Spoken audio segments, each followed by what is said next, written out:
right. Good afternoon, everyone. Welcome to Android Studio Like a Boss. So my name is Phil, and today we're going to be looking at 3 different features from Android Studio that you might or might not know. So usually the way these talks go is like every keyboard shortcut, like 1,000 in about 40 minutes. This time we're going to focus on three big things.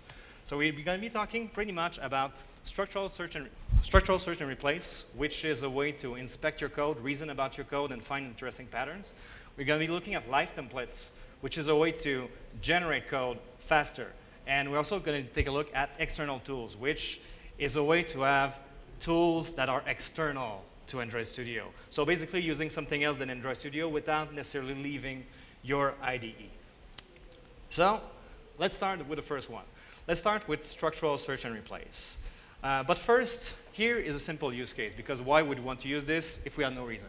Let's say that you were in a situation where you had a couple of colleagues who were writing an app and realized that you didn't really have any coding standard. So some of them were using the AOSP style, which is the Hungarian notation. So for each of their fields, they would prefix it with the M letter.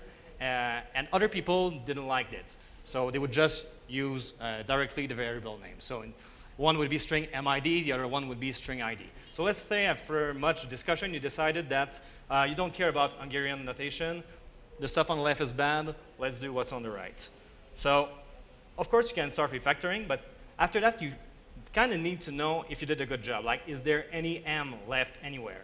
So one very bad way to go about it could be to just do a find in files for the letter M. This doesn't scale. This doesn't really work. There are way too much things. You might get clever and try to craft the perfect regex, but actually there is a better tool for the job, and it's Structural Search and Replace. So this is what the screen actually looks like. And I'm going to go over the details, but let me just show you what would happen with Structural Search. You do your little find. It was pre-configured, and now you have every Hungarian field notation that you might think of. So how does it work? Well, what is Structural Search and Replace? Well, Structural Search is search, but that is smarter.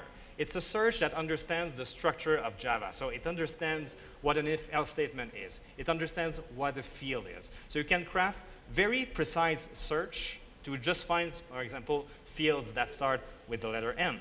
And when you develop it, what it looks like, usually it's a mix and match of Java structure, so like your if, your curly braces, your semicolons, and variables that you can tweak. And these variables are enclosed in $signs. There are many kind of templates that you can use for pretty much everything in the Java language. Actually, it also works for some other language, but we're going to focus on Java for this talk. So actually, you could look at for loops. You could look at if condition, try catch, even enums. You can do whatever you want. Once you have your variables in a search templates, actually what you can do is start to add constraints to refine your search. So for example, if you're looking for a field name, if you want to know if it starts with the letter M, you could actually put the constraint in the form of a regex only on that field. So not on the whole structure, only on the field. So it won't match the field type, so it won't match the int, it won't match the initialization, only the name of the field itself. So you can actually have constraints as regex. You can also add constraints for the number of occurrences, like it should happen exactly once, not at all, as much as we can, stuff like this. So let's take a look at how this thing is implemented in real life. So first of all, how do you get to Structural Search and Replace?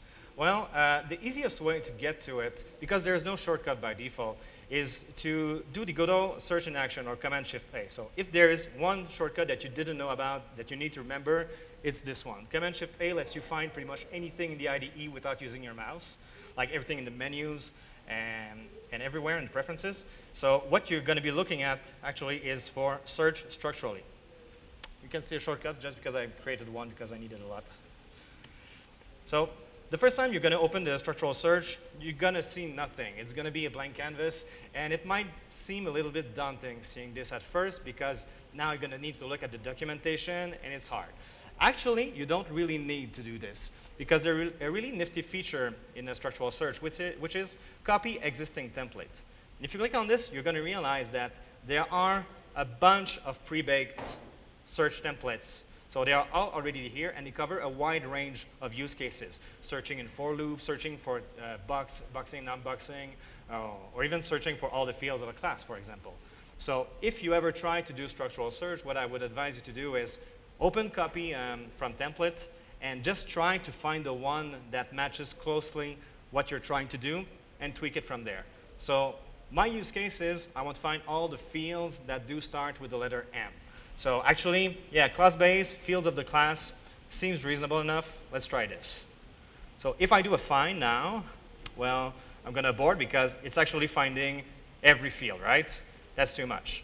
So let's see what we can do to refine this. As we said, we have our template here. We have variables. So class would be the class name. Field type would be, is it an int, for example? Field name is what we're looking for. So we can edit the variables, go to field name. So every variable that you define here ends up on this screen. And then you can add a constraint. So in our case, if you want to know if it's an Hungarian notation, it should start with the letter M, and then there should be an uppercase letter after that, and pretty much whatever after that. That's probably not the best regex. I'm no regex expert, but I know that this one does work. And if I press find now, well, I just found every field that starts with the letter M in my app. And there won't be any false positive because it's not doing a clear text search. It's really looking only for fields, which is pretty nifty. But even cooler than that, let's say that you've removed everything. But now you don't want another engineer to just add new ones. So what you can actually do is create some sort of an automatic lint check from this. And the way it works is that you go into your settings and you look in the inspections. In the inspections, you're going to see under General a structural search inspection. And what this does, it's going to run a structural search all the time and flag it as a warning if something matches. So in that case, you have your structural search. You click on the plus to add something. At the very least, you try to do it. OK, yeah. So, oh yeah, first you have to check the checkbox to make sure it's activated. And then you press the plus sign, you add a search template, and by default, it's going to take the last structural search that you wrote. So you press OK, you give it a name like don't use Hungarian notation. You press OK. And what's really cool here is that, look at this. It's going to be flagged as a warning, and if you hover over it, you're going to see that it was flagged as a warning, and that you should not be doing this. So you could put more details under this so that the engineer knows what to do, but that's still a very good start.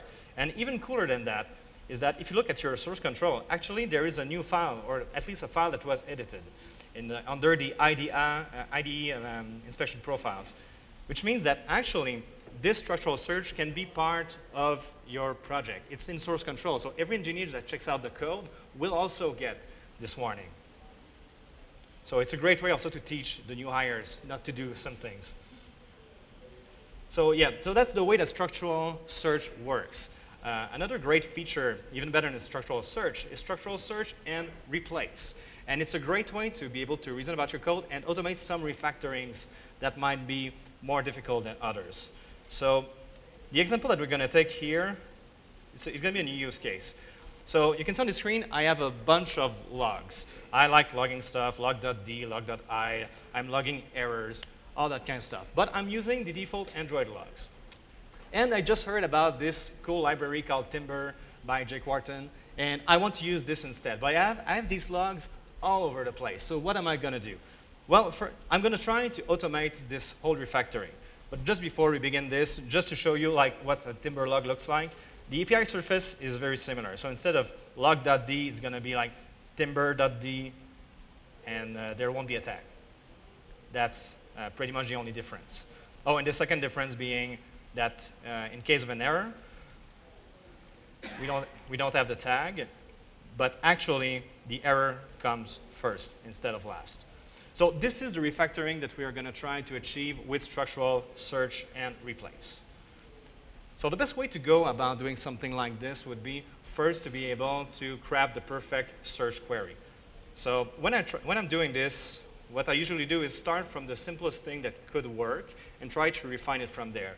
So I'm going to try to do a a search query like this. So I'm just going to search like for log.d tag debug message, try to find it. And yes, of course it works. It's just like a regular find. Now, if I want to expand this to be able to search for the rest, for this one, it's a harder parameter, there's string concatenation and whatnots. So I'm just going to take my message here and replace that with a variable. Oh, and I'm just going to search in the current file so things will go faster. Yeah, now I have both of those. Now if I want to be able also to match the method names, what I would be doing is also, yet again, add a new variable for this one. Now I'm finding everything. Oh, this one doesn't have a tag. Same thing again. I'm going to add my $signs. And now I've covered pretty much all my bases. Well, all but one. I'm still not matching this little error here because the signature is quite a bit different. There is a whole other parameter. So what can I do for that? Well, I could try just to add a variable, try to find it. But the problem is that if I do that, suddenly it's the only one that gets found. And why is that? It's because if you look at your search template, by default, it expects everything that's there to occur at least once. It doesn't really care what the content is, but it does expect the parameter to be there. So what we can do here, we'll rename it for clarity, is to go to Edit Variables and say that the exception could be there 0 or 1 time. So we don't care. It might be there. It might not be there. And we'll see if that works. It absolutely works. And with that, I would like to highlight one of the great features of structural search, which is since it understands the structure of the code, you don't have to worry as much about smaller details. And one of those details is that there is an additional comma usually when there's another parameter, right? And let's try this again. There's a comma here. But you don't have to specify that it's going to be there or not. The structural search, since it knows the structure of Java, understand that if the parameter is not there, it shouldn't be there.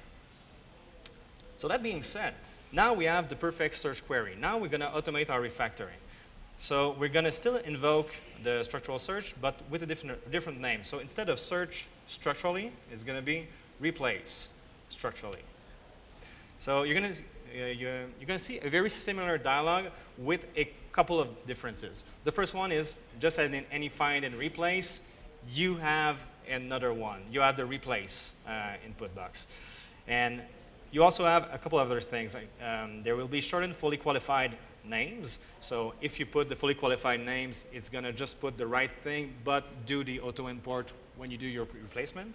You have reformat according to style, which means that you don't really need to worry about matching the current style of your current style guide. It's going to just rerun the formatter to make sure that everything is in its place. And you also have use the static import if possible. And static import being, if you use a static method, it's going to try to only use the static method and not show the class before it. Sometimes it's fine. In the case of a logging, it's not really good because like our log would just be D instead of timber.d. So let's just not do that. So we have the search template, we have the replacement template.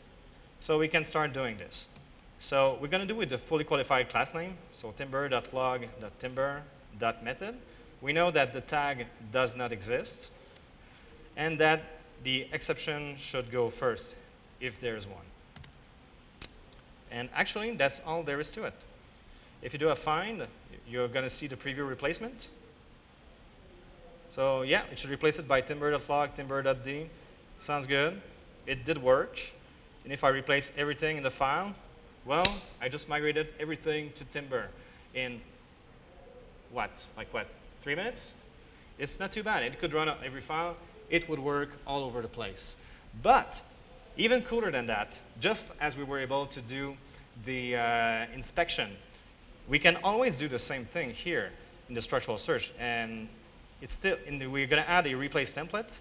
And it's still going to take the previous one, and we're going to say like use timber instead of Android log.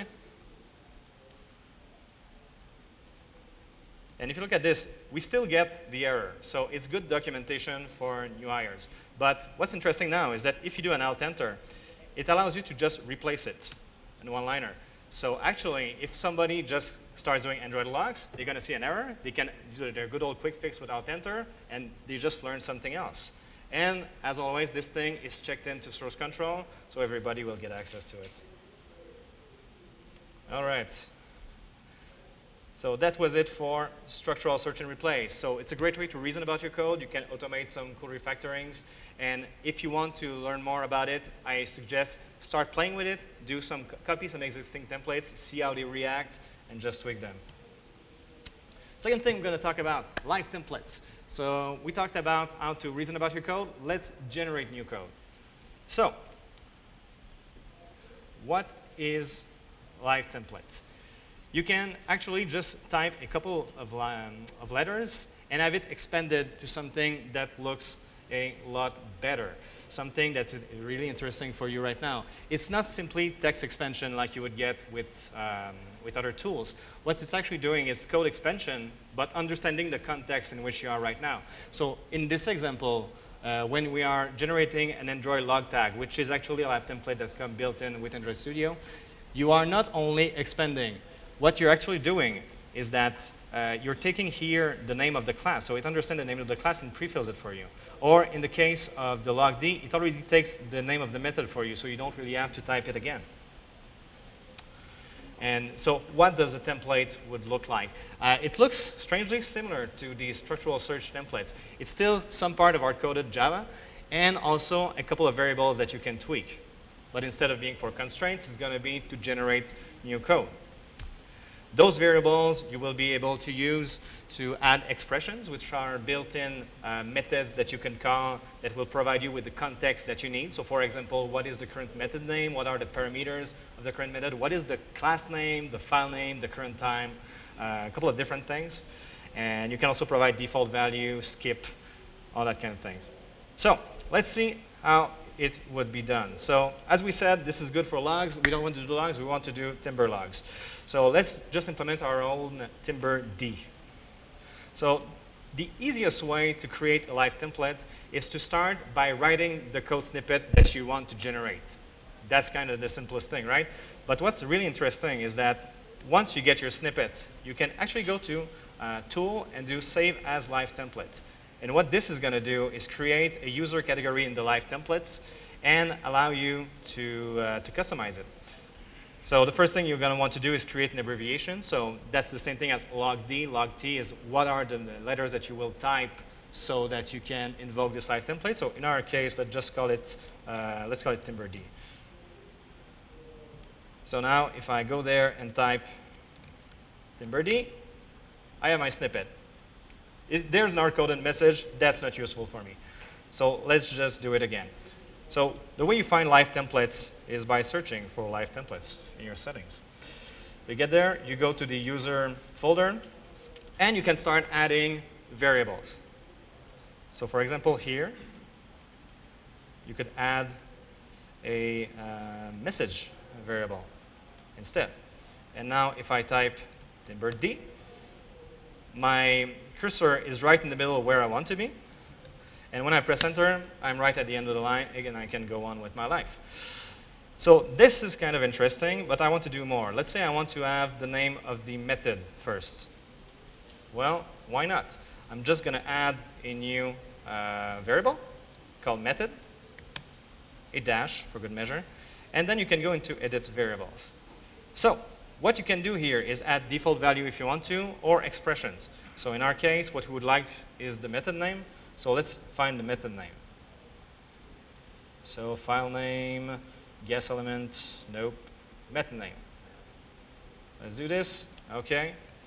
And now, if I try to generate my code, I have the method name, so I don't have to type it. And I can go on with my life, then again. But there's still like one useless keystrokes. Like, I don't know why I would ever want to change the method name here. It doesn't make much sense. So let's just do away with this altogether. So actually, when you are into your variable edition, what you can do is skip if defined. So when you are writing expression, I encourage you to skip if defined. That means that it just won't put your cursor there at all. It will just write it. So if I skip the method name, if it's defined, what's going to happen is that I'm going to go directly here. So onCreate was pre-filled. I can start typing my debug message, and I am done. All right, so this is one of the simplest kind of live templates that you can do. There is a slightly more difficult one, which is called a surround with template. So now we were expanding code. Now what we can do is wrap a selection in something else. A good example would be, doing a surround with a callable, for example. So what this thing would be doing is take the current selection that we have, our log here, and surround it with another code block. So you can think about runnable. You can think about action in Rx or something like this. And the way you do this is actually rather simple. Let's say, for example, that we want to wrap with a runnable. The first thing to do would be to, well, write the code that we want to generate. So let's go with a new runnable and create it. Look like this. We want this thing to happen. So what we can do is still select it, save the file, save the lines as a live template, and then what we're going to do is call it like wrap with runnable.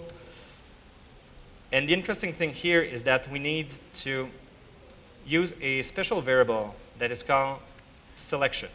And as I type this, you could realize that the edit variable turned gray. So this is not a variable that I can edit. This is a reserved keyword. And what it means is that this live template will become a surround with live template.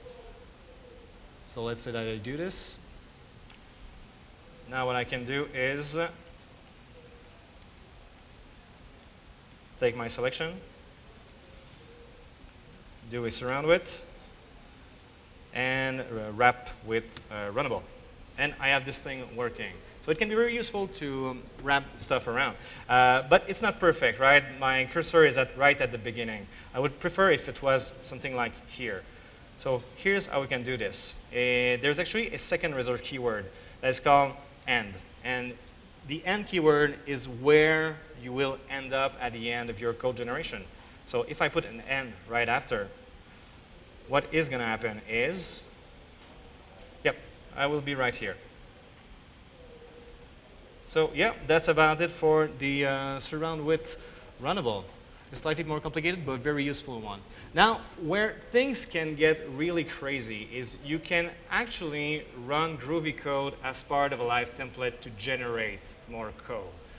So an example of this is one of the built-in logs that come with Android Studio, which is called log m. And what log m does is it will log the argument, the method's name and its argument. But look how it does this. Well, it wasn't a good one. Let's put it there.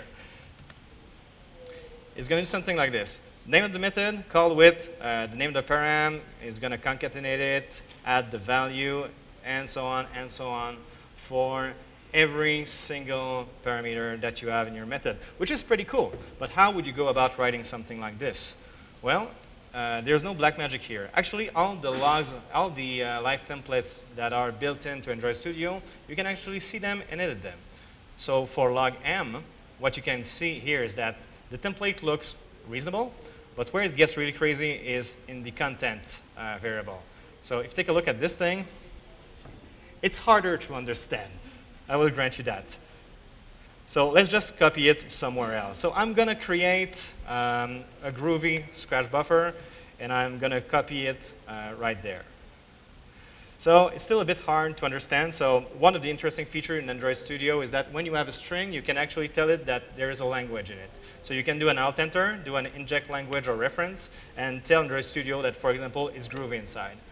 So if I do this, it's going to change a little bit. But what I can do now is there's now a new edit Groovy fragment. And now underneath, I can see the Groovy code. And what's interesting with this is that it's going to replicate what I type here in the screen above, and it's going to escape the characters that needs to be escaped. So if, for example, I was to add a double quote, you can see that it would add the backslash to edit it. So let's take a look at how Groovy scripts work inside of live templates. So you need to add this Groovy script you call this method, and you need to pass it at least one parameter, which is going to be the string that is the Groovy script. But you can also pass parameter to this Groovy script in the name of method names, class name, the thing that we saw earlier for live templates. So actually, what you do is you pass the string itself. At the end, you pass every other parameter that you want to be usable inside of your live template. And inside of the live template, these things will become available as _1, _2, _3, and so on, and so on. So for example, in this one, you can see this _1, that's actually the method name. The _2, that's actually the array of method parameters. So my Groovy is a little rusty, and I won't try to tell you exactly everything that's going on right here, but the concept is right there. You can pass parameter, you can run Groovy script, you can collect collection, you can do pretty much anything that you want. And that's for an inline Groovy script. Another way to go about this would be you can also have a Groovy script on your drive, and you can just reference this file directly from your live template. So actually, if I go back to the live templates, I have one example of such a thing where I have one little eval script where everything that I do is simply try to evaluate some Groovy code. So let's say 1 + 1 will equal 2, and you can type whatever you want in this. And what it does is just call a Groovy script that is somewhere on my project, and it will pass it the content of the previous variables in my template. So if I was to do another scratch buffer here, I could do something like eval and do like 1 + 1 = 2 or +5 = 6. It's just executing Groovy. And the Groovy itself is rather easy. But at the very least, if you're using a file, you can have something that's a bit easier to read. You can actually have carriage return, which is kind of useful. All right, and the last thing that I would like to talk about with live templates is that contrary to structural search and replace, this thing is not part of your project. It's part of your Android Studio's installation. It's part of your computer. So they are not shared when you push something. The good thing is that it's available in all of your projects, but it's not available for your teammates. But there is actually a way that you can share with your teammates, which is, strangely enough, just copy-pasting. And you guys say, yeah, of course, if I just do this and I copy, yeah, you have another one, but how does that help me? Well, the interesting thing is that when you do a copy-paste, you're not just copying some binary object that only works on your machine. What you're actually doing is copying some XML. So this XML can be pasted in Slack and HipChat. It could be sent as an email. It could be kept as a text file in your project so that you can share it more easily. And just to show char count, let's say copied. Once you get back to your live templates, you can just paste it back, and everything's going to work. So you can actually share some code pretty easily. So that's live templates in a nutshell. It allows you to generate code. It's rather easy to do. You just type the code that you want to generate. You save it as a template. You tweak it as you wish if you want to have more variables, and then you are good to go. The last thing I wanted to talk about is external tools, which, as you might think, is a way to use tools outside of Android Studio. Well, usually if you want to do this, you leave your IDE, you run your tool, you are back. What external tools allows you to do, actually, is simply to have a hook to one of these tools that resides on your computer and run them straight from Android Studio. You could think of a command line tool. Yeah, you could be running ls, you could be running some sort of external lint checker, or you could just want to open one of the current file inside of another editor. So the way that this thing works is that you have a new menu that's called external tools inside of Android Studio. And what you can do there is specify a couple of parameters to be able to interact with those. So the most obvious one are you name it, you can assign it categories, you can synchronize the files after the execution. So if you are running a tool that will modify the source code in any shape or form, you can just notify Android Studio that it would need to refresh everything to make sure that everything is up to date. If you're using a tool that is a command line tool, you probably want to open a console and You can also do things like opening the console just in the case where something is printed to the standard output or printed to the errors so that you're not overloaded with information. After that, you specify the tool itself, and you can add still the same kind of variables that we are getting used to. So these variables are a bit different still, but they provide good information about the context of the file that you are currently working on. So you can think of what is the file name itself, what is the file path, what is the class path, what is the, for example, the current date. Or you could even ask a user for something else. So let's see how this works in Studio. Let's open any kind of file. So let's say that I have well, let's take this file, for example. What I can do with this is actually in the tools, I will have something called external tools where I can open it with different tools that I pre-configured. So for example, one thing that I really like to do is open different files with Atom, which is a great editor. So actually what I can do is just click it. It's going to open in the other tool. I can do my changes and go somewhere else. Very useful, for example, with Markdown files. Or if you are looking at pictures, you could open them with Pixelmator or Photoshop or something else. Go back to your IDE afterwards. So you don't have to start finding the files, dragging it into the other application. So here we go. How would we go about doing this? Well, you open your preferences. In Tools, you're going to get external tools.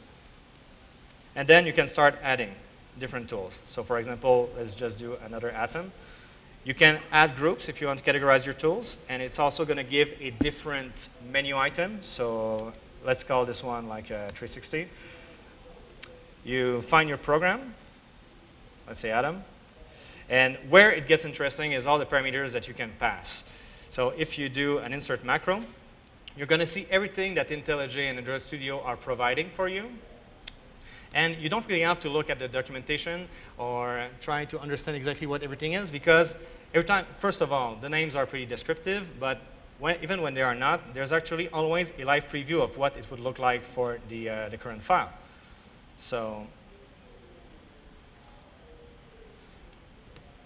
yeah. So doing it that way means that you could just insert the file path, which would be here. Press OK. And then next time you right-click on a file, you're going to get in your external tool a new one. And you can actually open it. So this is external tools in a nutshell. Very simple, yet very powerful if you want to open in different kind of apps. You could run command line apps and get the result directly inside of Android Studio. And that's about it. So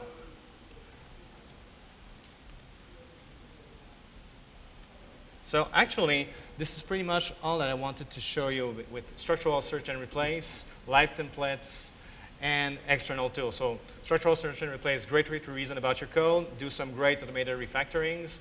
You also have, after that, live templates where you can generate code. You can have surround with templates. You can even run Groovy script to generate more code.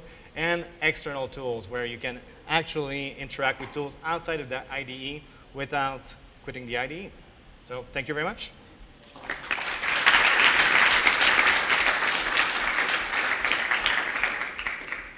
We do have quite a bit of time for questions, so fire away. So the question is, could we use this when we're refactoring Timber to change the string concatenation to do some sort of like the string.format? So having the placeholder in the string and then using the rest. I have not tried doing this. I think it would be pretty convoluted. Try to do it and it would get a very complicated structural search. It would get you most of the way there, but after that, in the case of Timber, there are lint checks that are built in already. So you can at least run these lint checks and try to find the places where you could do this little bit of manual work. Could you use live templates to make getters and setters easier? There are already great shortcuts to create getters and setter inside of Android Studio.